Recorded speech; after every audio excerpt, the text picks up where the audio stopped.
Di rumah inilah selama 8 bulan terakhir Rita Jelita Borusinaga diketahui tinggal bersama seorang pria bernama Lee Pinchen alias Johnny.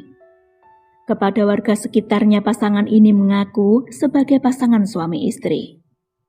Namun pada 1 Juni 2024 ketika sebuah tragedi terjadi di rumah tersebut, fakta-fakta sangat mengejutkan pun terungkap. Ini kisah selengkapnya.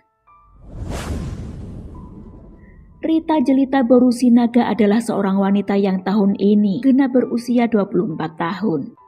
Ia berkenalan dengan Lee Pinchen alias Johnny yang berusia 42 tahun sekitar 2 tahun yang lalu. Rita adalah seorang janda muda beranak 2 dan Johnny juga seorang duda. Hanya saja latar belakang pernikahannya tidak diketahui dengan jelas. Beberapa bulan usai berkenalan, hubungan Rita dengan Johnny kian dekat hingga sepakat menjalin hubungan asmara. Sejoli yang memiliki selisih usia cukup jauh ini awalnya tampak bahagia. Johnny menunjukkan sikap manis, memperlakukan Rita dan anak-anaknya dengan baik. Karena itu Rita merasa nyaman dengan sosok kekasihnya ini. Rita mengira mungkin karena usia Johnny yang jauh lebih tua darinya, sehingga pria itu bisa ngemong dan begitu sabar. Setahun lebih menjalin hubungan, lalu atas saran Johnny mereka lalu mencari rumah kontrakan dan sepakat tinggal bersama meskipun belum resmi menikah. Johnny juga menyarankan agar anak-anak Rita dirawat oleh keluarga Rita saja, alasannya supaya mereka bisa fokus bekerja. Rita yang sangat mencintai Johnny nurut saja. Keluarga yang tahu sudah coba menegur niat Rita yang ingin tinggal bersama Johnny tersebut. Kepada ayah Rita, Johnny mengatakan jika ia dan Rita sudah menikah. Si ayah yang tak percaya sempat meradang. "Mana buktinya kalian sudah nikah? Coba sini tunjukkan," kata ayah Rita yang membuat Johnny terdiam. Namun benar pepatah yang mengatakan, saat seseorang sedang jatuh cinta, seolah mata dan hatinya pun seketika buta. Teguran keluarga tak dihiraukan oleh Rita. Di sebuah rumah sederhana yang beralamat di Dusun 3, Jalan Diski Glugurimbun, Desa Semencirim, Kecamatan Sunggal, Kabupaten Deli Serdang, Sumatera Utara inilah. Sejoli ini memilih tinggal berdua saja tanpa anak-anak Rita. Rumah sederhana yang terkesan tak terawat, namun dipilih Johnny karena murah. "Tak apa-apa untuk sementara ya. Nanti sudah banyak uang kita beli rumah yang bagus," kata Johnny pada Rita. Kepada warga sekitar rumah itu, Johnny dan Rita mengaku sebagai pasangan suami istri. Meskipun setiap diminta untuk menunjukkan surat nikah, mereka selalu mengelak dengan berbagai alasan. Beberapa bulan tinggal bersama mereka tampak seperti pasangan bahagia. Hal ini pun kerap dipamerkan oleh Rita dalam media sosialnya.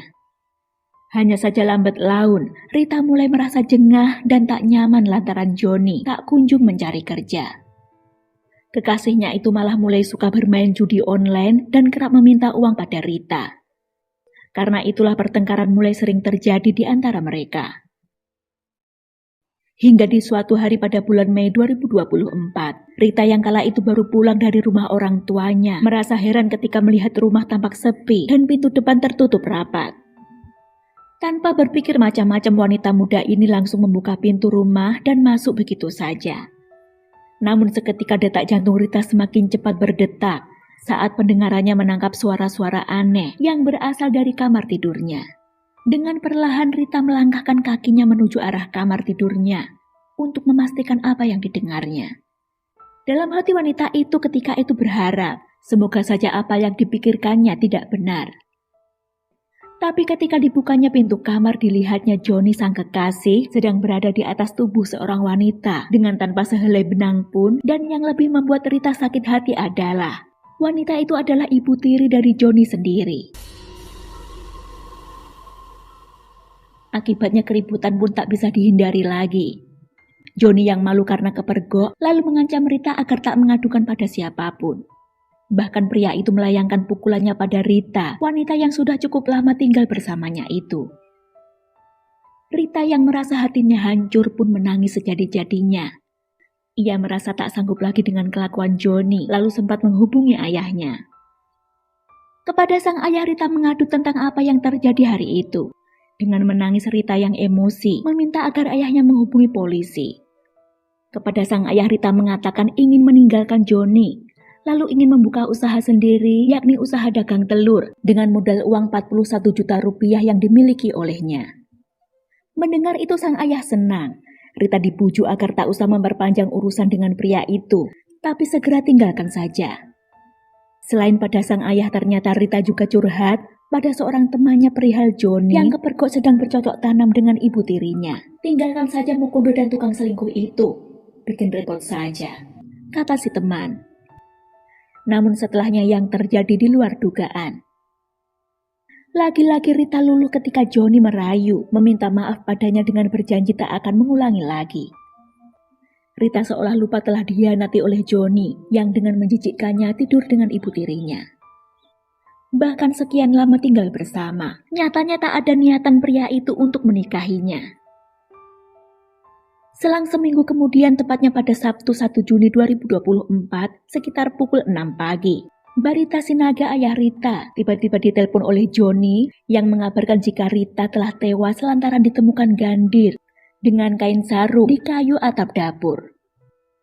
Barita, ayah Rita, kala itu meminta agar Joni melakukan video call dan menunjukkan posisi Rita yang katanya tergantung. Namun Joni berkelit tak mau melakukan video call dengan tetap ngotot mengatakan jika Rita telah bundir. Tanpa pikir panjang lagi, ayah Rita dan keluarga segera menuju rumah yang ditempati anaknya bersama Joni tersebut. Namun ketika keluarga Rita tiba, mereka melihat rumah sudah ramai warga dan tubuh Rita sudah tergeletak di atas tikar ruang tamu dengan tertutup oleh selimut. Begitupun dengan keterangan polisi yang juga lebih dulu tiba, bahwa ketika petugas tiba di TKP, jasad korban sudah tergeletak di lantai dapur dan sebuah sarung masih tampak terikat di kayu atap dapur. Keluarga maupun polisi menanyakan pada Joni siapa yang menurunkan jenazah korban dari jeratan tali. Dari keterangan Joni ketika itu, dirinya sendirilah yang melakukannya. Mendengar itu, ayah Rita sudah merasa ada yang janggal. Joni yang saat itu menunjukkan wajah sedih, meminta pada keluarga Rita agar jenazah korban segera dimakamkan secara Islam. Hal itu tentu saja mengejutkan keluarga Rita, lantaran Rita beragama Kristen, sedangkan Joni Buddha. Tentu saja itu tak dituruti begitu saja oleh keluarga Rita. Terlebih ketika memeriksa kondisi mayat, keluarga melihat adanya luka memar di bagian kanan kiri leher, mirip bekas tangan, bukan jeratan tali sarung seperti keterangan Joni. Dengan adanya kecurigaan tersebut, pihak keluarga langsung membuat laporan ke Polsek Sunggal. Lantas jenazah Rita dibawa ke Rumah Sakit Bayangkara Medan guna dilakukan otopsi. Beberapa hari menunggu, akhirnya hasil otopsi keluar, menunjukkan bukti-bukti kecurigaan keluarga benar. Korban meninggal karena cekikan di lehernya, juga ditemukan adanya luka lecet dan memar di beberapa bagian tubuhnya.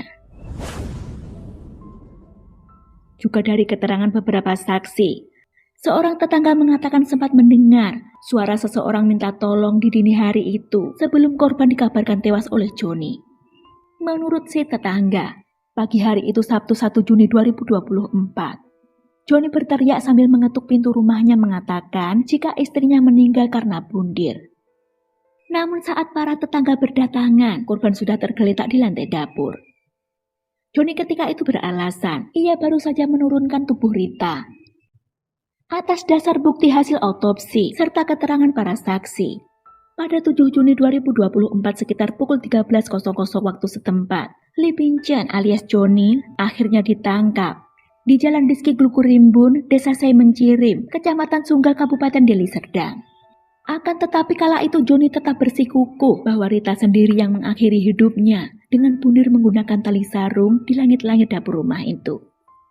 Namun setelah dilakukan pemeriksaan secara mendalam, akhirnya pada 9 Juni 2024, Joni mengakui perbuatannya yang telah menghilangkan nyawa kekasih yang diakuinya sebagai istri itu. Keluarga korban Rita Jelita pun tak menyangka Joni tega menghabisi nyawa kekasihnya itu. Polisi Sektor Tunggal menggelar rekonstruksi kasus Lee Bin Chen alias Joni ini yang merekayasa pembunuhan Rita Jelita Sinaga pada Selasa 16 Juli 2024 pagi. Di TKP kejadian, sekitar 14 adegan harus diperankan oleh Joni.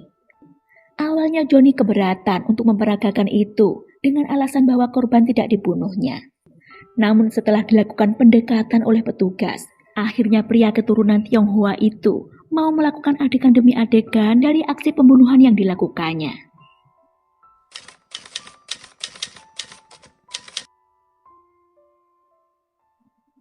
Dari keterangan Joni, di tanggal 31 Mei 2024 menjelang tengah malam, Rita yang baru pulang langsung masuk kamar, katanya hendak berganti pakaian. Saat itu Joni sedang duduk di ruang tamu sambil main HP.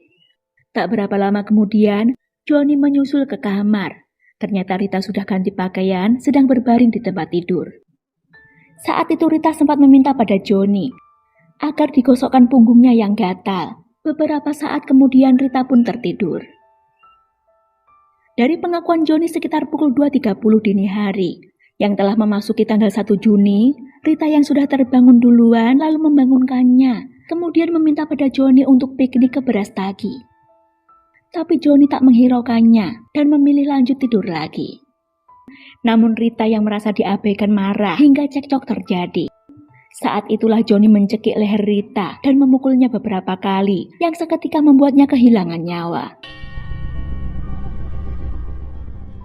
Begitu menyadari kekasihnya telah tewas akibat ulahnya, Joni pun panik.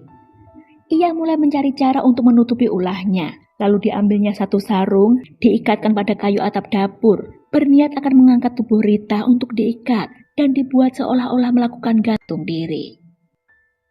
Namun saat hendak diangkatnya tubuh korban ternyata Joni tidak kuat. Karena itu ia cuma mengangkat tubuh Rita ke lantai dapur dengan berpura-pura seolah ia telah menurunkan tubuh wanita itu dari jeratan tali begitu menemukannya tergantung. Sementara itu keluarga korban dan tim pengacara masih mencurigai kemungkinan adanya pelaku lain yang membantu pelaku dalam aksinya. Keluarga curiga Rita dihabisi pelaku karena ingin menutupi perselingkuhannya dengan ibu tirinya. Selain itu juga mungkin ada faktor ekonomi, yakni ingin memiliki uang korban senilai 41 juta rupiah yang rencananya akan digunakan korban untuk modal usaha. Namun saat dilakukan pemeriksaan, justru di rekening pelakulah diketahui adanya sejumlah uang yang saat ditanya pelaku mengaku itu uangnya. Sedangkan selama ini diketahui pelaku ini pengangguran yang malah kecanduan judi online. Dia dengan anak saya sama, anak saya selalu dianiaya Pak. Dan anak saya selalu bertengkar sama dia karena uang. Karena si laki-laki itu pengangguran, gak ada pekerjaan. Hanya main judi, skater judi online. Atas ulahnya tersebut Lee Bin-chen alias Joni, yang berusia 42 tahun ini dijerat dengan pasal 340 KUHP, subsidiar pasal 338 KUHP tentang pembunuhan berencana, dengan ancaman maksimal hukuman mati atau penjara seumur hidup. Sekian kisah ini, sampai jumpa kapan-kapan. Terima kasih waktunya, mohon maaf atas segala kekurangan dan kesalahan. Wassalamualaikum, see you.